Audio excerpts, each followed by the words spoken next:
Hello everyone, I welcome you all to this amazing channel of Tech Gurus.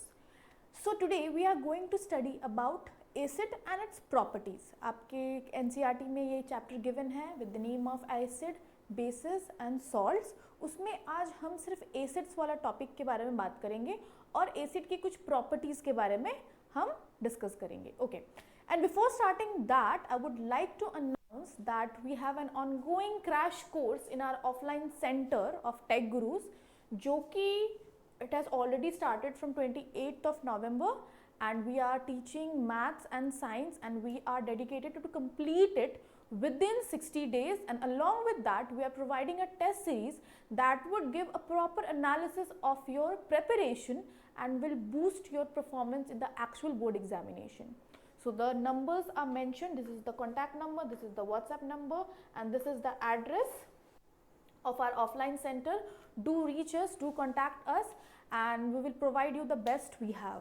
Okay. It was it about the information. Now let's move to the topic of introduction to acids and its properties. We will talk about acids. Okay. तो acid क्या होता है? If I talk about acid in general, आप बोलते हो कि every substance which is sour in taste, जो कि खट्टा होता है in taste, are acids. But is it enough? क्या हर खट्टी चीज़ acid है? So taste is not an actual differentiating factor of an acid or a base, because base we say कि जो चीज़ें are bitter, the things which are bitter in taste, the substances which are bitter in taste are bases. But taste can't be a determining factor between an acid and a base. So in further classes you will discuss more about acid, but for now it's like the substances which releases H plus ions, the substances which releases H plus ions when dissolved in water are called acids. और अगर वही मैं base की बात करूँ तो when dissolved in water they release OH minus ions. Okay, let's see the definition. The first definition is saying the substance that tastes sour in water and it turns blue litmus red and neutralizes the bases is known as an acid. It's a color indicator, it's an indicator litmus. Okay, तो जब litmus comes in contact, blue litmus comes in contact with an acid, so that turns the blue litmus into red. And if I talk about its reaction, the reaction of an acid with a base, so it neutralizes the acid, and as a product what we get is salt and water, and this whole chemical reaction is termed as neutralization reaction. The reaction between an acid and a base which gives salt and water is termed as neutralization reaction. Okay. An acid is any hydrogen containing substance that is capable of donating a proton, यानी कि hydrogen ion, to another substance. In short, it is when dissolved in water, it should be releasing H plus ions. Then we can consider that substance as an acid. तब हम उस चीज़ को acid बोल सकते हैं. Let's see a few example of acids. First of all is the HCl, that is hydrochloric acid. Moving on to sulfuric acid, that is H2SO4, and finally we have the nitric acid, that is HNO3. So these are the very few examples of acid. Now first of all we'll study about the physical test. Like a physical test you can say कि किसी भी acid को determine कैसे करेंगे. For determination there are few physical tests, so we will study about that. The first physical test is taste, but as said it can't always be a distinguishable factor between acid, base, salt, whatever it is. Taste can't always determine the nature of that substance. Okay. An acid tastes sour. The method of taste is not advised, as an acid or a base could be contaminated or corrosive. That's very obvious. Taste can't be a determining factor for differentiating between acids or bases. Okay. For example, the flavor of curd, lemon juice, orange juice and vinegar are all sour because they contain acid. These compounds have a sour flavor. All these things have a sour flavor. curd has lactic acid, then vinegar has citric acid. Like this, everything's mentioned over here has a different type of acid. Okay. The second one is effect on indicators. What is the effect of indicators by acid? Acid का क्या effect रहता है किसी भी indicator पे? तो क्या होता है common indicators? एक होता है आपका litmus होता है, then we have a indicator methyl orange, then we have a indicator phenolphthalein. So these are the basic indicators जिसके बारे में हम पढ़ते हैं, सुनते हैं, like in everyday life. अपने स्कूल में भी मे बी ये चीज़ किया होगा, like very often students do the experiment of litmus paper. Using a litmus paper, they indicate that which substance is an acid, which substance is an base. Okay. Now, an indicator is a chemical substance which shows a change in its physical properties, mainly color or odor, when brought in contact with an acid or a base. तो indicators क्या होते हैं? कुछ ऐसे chemical substances होते हैं जो indicate करते हैं उस substance की property, चाहे वो क्या वो acid है या base है, कैसे उस खुद का color change करके या खुद से मतलब एक odor, एक different type of एक pungent aroma release करके. So the most basic ones are litmus, methyl orange and phenolphthalein. Now let's see what is the effect of acid on these three mentioned indicators. Okay. If I talk about the litmus, तो litmus, an acid turns a moist blue litmus paper to red. litmus का क्या reaction होता है? litmus क्या करता है? जब litmus किसी acid के contact में आता है तो वो blue litmus को red में convert कर देता है. blue litmus को red में convert कर देता है. If I talk about methyl orange, in acidic medium it becomes red color. तो methyl orange initially वो orange color का होता है, as the name suggests. तो methyl orange is orange in color. जैसे ही वो किसी acidic medium में जाता है या किसी acid के contact में आता है तो वो किस में बदल जाता है? That converts into red color. That converts into red color. वो red color में change हो जाता है. And then we have phenolphthalein. Okay.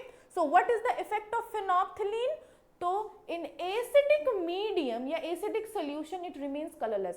So actually phenolphthalein का जो initial color होता है, जो actual color होता है in normal state, वो colorless ही होता है. phenolphthalein का अपना कोई color नहीं होता है. And in acidic medium it remains unchanged. उसमें कोई भी change नहीं आता है, जैसा था वो वैसा ही रहता है. But अगर ये base के contact में आता है ना, it converts पिंक. ये इसका जो कलर होता है वो कलरलेस से पिंक की तरफ शिफ्ट हो जाता है. ओके. और न्यूट्रल में तो इट्स जब कुछ भी नहीं है, किसी भी लाइक नॉर्मल स्टेट में है तो ये कलरलेस ही रहेगा. एसिड के कांटेक्ट में आएगा तो भी कलरलेस ही रहेगा. जब बेस के कांटेक्ट में आएगा तब इसका कलर चेंज हो जाएगा पिंक में. नेक्स्ट, तो इनिशियली शुरू में हमने एक टॉपिक पढ़ा था, नॉट टॉपिक, एक वर्ड पढ़ा था, न्यूट्रलाइज. ओके. तो एक रिएक्शन होता है एसिड और बेस के बीच में जिसे हम न्यूट्रलाइजेशन रिएक्शन कहते हैं, कि जब एक एसिड और एक बेस दोनों आपस में रिएक्ट करते हैं तो हमें क्या मिलता है एज अ प्रोडक्ट? हमें एज अ प्रोडक्ट मिलता है सॉल्ट और वाटर. जब एक एसिड और एक बेस आपस में रिएक्ट करते हैं तो हमें क्या मिलता है?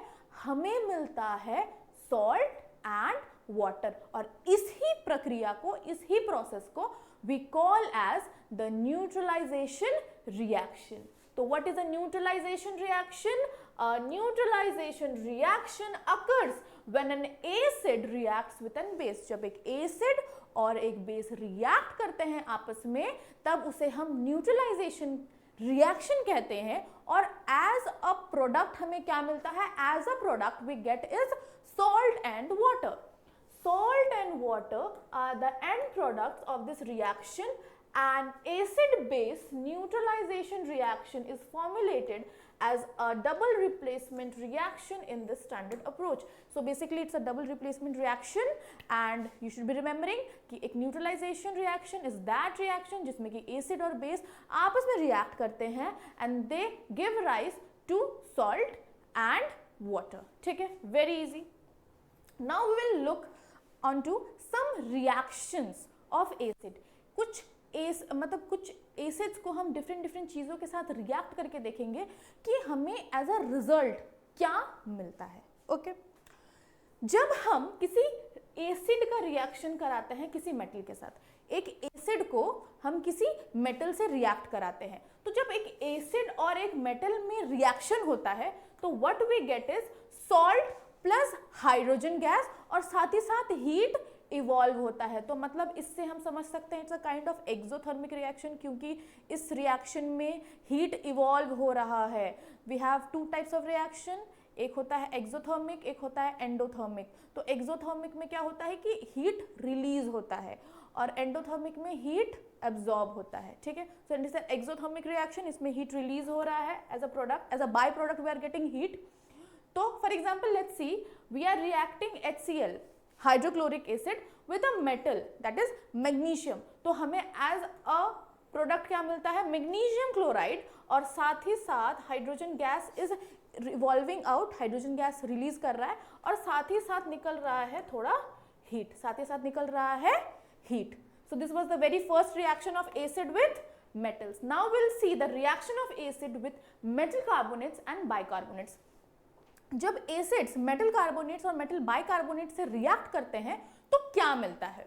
When acid reacts with a metal carbonate or a metal bicarbonate, what we get is the salt, water and carbon dioxide. क्या मिलता है, salt मिलता है, water मिलता है और कार्बन डाइऑक्साइड भी मिलता है. So let's see examples. Hydrochloric acid यानी कि HCl is reacting with calcium carbonate CaCO3, तो हमें क्या मिलता है, calcium chloride that is CaCl2, साथ में मिलता है H2O एंड वाटर. जब H2SO4 is reacting with MgHCO3 whole twice, तो what we are getting is MgSO4 magnesium sulphate, and साथ ही साथ क्या मिलता है, water and carbon dioxide. Fine.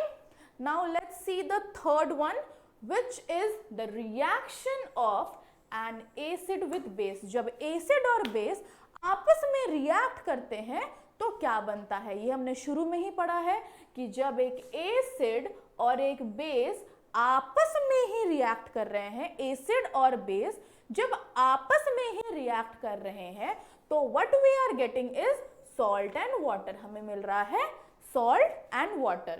For example जब HCl और NaOH, HCl और NaOH यानी कि हाइड्रोक्लोरिक एसिड और सोडियम हाइड्रोक्साइड, ये दोनों जब आपस में रिएक्ट कर रहे हैं, दोनों ही स्ट्रॉन्ग एसिड और स्ट्रॉन्ग बेस है, दोनों ही स्ट्रॉन्ग है अपने नेचर में, हाइड्रोक्लोरिक एसिड भी और सोडियम हाइड्रोक्साइड भी. तो एज अ रिजल्ट हमें मिल रहा है NaCl यानी कि सोडियम क्लोराइड यानी कि कॉमन सॉल्ट, और साथ ही साथ क्या मिल रहा है, H2O यानी कि वाटर. तो एज सेड कि एसिड और बेस के बीच में जब रिएक्शन होता है उसे हम न्यूट्रलाइजेशन रिएक्शन कहते हैं, and in neutralization reaction the product is a salt and a water. What is the product? It is a salt and a water. Okay? Fine. It must be clear. So that was it for the day. We had a very small topic and we discussed in brief, and so it was it for the class. And I would like to again inform you about the crash course. It's ongoing. It's one of the best crash course you can ever get. इससे better I don't think so आपको मिल पाएगा. तो do join us. आपका जो भी syllabus है of science and maths will be covering it once again. अगर आपने ख़त्म कर लिया है, नहीं ख़त्म किया है, जो भी है आपके साथ problem, will cover it whole, and that too with minimum time of just 60 days. साथ ही साथ will be taking test, will taking your regular test, जिससे आपको पता चल पाए कि आपकी परफॉर्मेंस कितनी अच्छी है या कितनी बुरी है, ताकि आप जो एक्चुअल एग्जाम हो आपकी बोर्ड्स की उसमें आप बहुत अच्छा परफॉर्म करो and you pass with flying colours. Okay, so if you have any kind of doubt, so do let me know in the comment section. Do like the video, do subscribe the channel, keep learning, keep growing. All the very best.